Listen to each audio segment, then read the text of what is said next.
Sa bulbo, palit ako ng cam follower.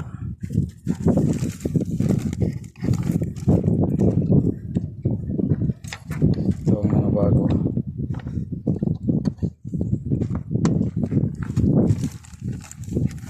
So ito ang kinaganda sa bulbo, kay hindi mo na kailangan baklasin ng head pag magpapalit ka ng cam follower, kasi sa tagiliran may bukasan siya, may parang bintana siya. Ayan, makukuha mo lang yung cam follower.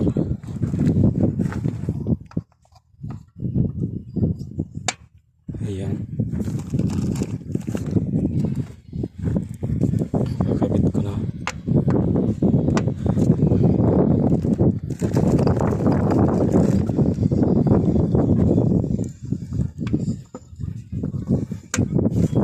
Pinalitan ko ng bago kasi yung yung luma may mga tama na dito, yung pinaglalapatan ng camshaft.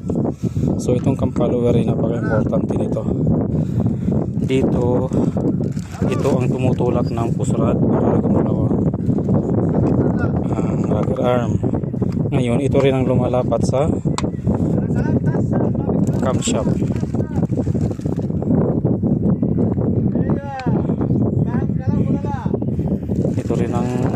Dito rin lumalapat ang camshaft.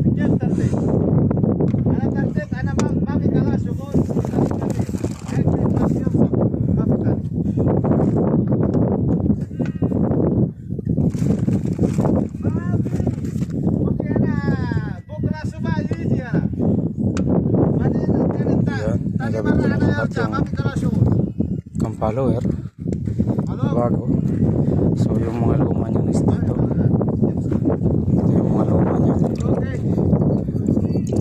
Ayan o, may mga tama. Ayan o, halos ilan lang yung walang tama. Tatlo lang ata yun. Tatlo lang yung walang tama nito. Ito yung luma.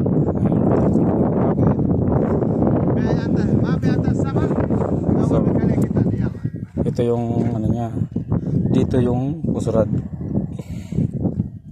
Diyan yung pusrad sa loob na yan, palabas dito sa head hanggang sa rubber arm. Ayan siya. Yan ang ano niyan, yan ang laro nito. Siya ang nagtutulak ng pusrad para itulak yung rubber arm.